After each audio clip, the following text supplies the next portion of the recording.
A clearance sacrifice is when a piece is sacrificed to open a weak square, rank, or diagonal for exploitation. You can use this sacrifice to open up unexpected lines of attack.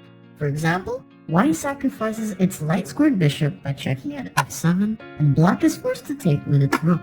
This sacrifice allows white to move knight to c4, which traps black's queen. This sacrifice can also be used to win or draw games. For example, white sacrifices its rook to f8 to clear its light squared bishop's diagonal, and black takes with its rook. White continues by checking with queen to g8, black takes again with its rook, and white forces checkmate with knight to f7. A queen sacrifice is when a queen is willingly offered to an opponent for capture. It can be a surprising way to gain more material, achieve a better position, or deliver a checkmate. In a sham sacrifice, the queen is given up for a forced and immediately beneficial outcome, such as a forced checkmate, better material compensation after a forced line, a pawn promotion to a queen, or a following recapture of the enemy queen. For example, black checks with queen to d1 and white takes it with its queen. Black then delivers a checkmate by taking with rook to d1, so the queen sacrifice was not a real sacrifice. On the other hand, a real sacrifice is one where the compensation is not immediate but is more positional. Since the queen is the most powerful piece, its sacrifice usually involves some material compensation paired with a positional advantage. For example, black threatens to take white's queen with bishop to g4, since white's queen cannot leave the f2 square unguarded for fear of checkmate. White, however, moves knight to d2, eventually allowing black to win its queen and pawn in exchange for capturing black's knight and bishop.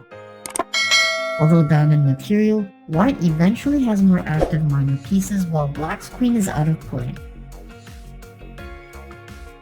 A Greek gift sacrifice is when you give up a bishop for the h7 pawn as white or the h2 pawn as black to open up the h-file for a rook or queen to attack the enemy king. Here's an example. In this position, black castles, which seems like a natural opening move. However, black lacks defensive pieces on the king side, and white's pieces are well placed to play the Greek gift sacrifice with white bishop takes at h7.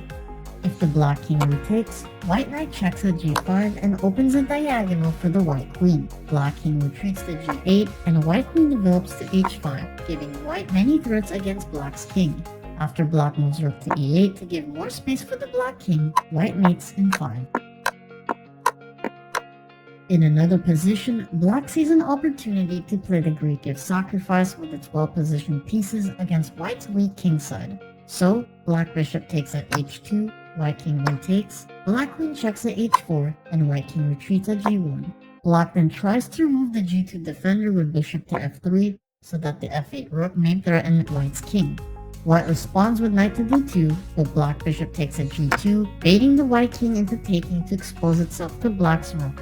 White tries to defend with pawn to f3, black develops rook to f6, and after white knight to c4, black bishop to h3 coordinates with the queen and rook to set up a powerful attack on white's king. To set up a successful Greek gift sacrifice, the enemy king should be castled on the king side, with few pieces defending the king side and h7 or h2. You should also have more control over g5, have a bishop threatening h7 or h2, and develop a good attacking position on the king side after the sacrifice, such as having a rook or queen ready to attack the h-file.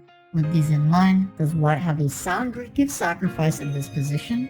Although white's pieces are well positioned for a kingside attack, black can easily defend since its king has the f8 square to escape to, and the black bishop defends g5. If white proceeds with the Greek gift sacrifice, white fails to checkmate the king and ends with a losing position.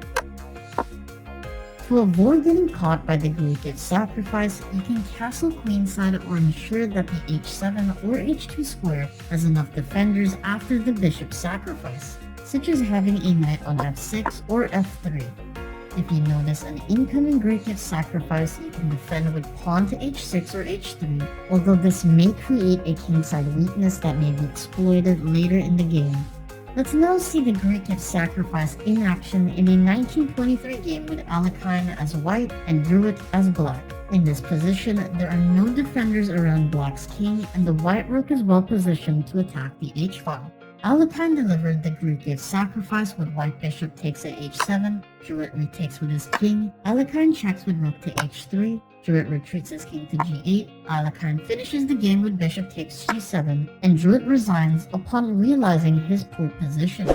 The Greek gift sacrifice can occur in many positions, so you must calculate whether the sacrifice is sound or not when you are defending or attacking.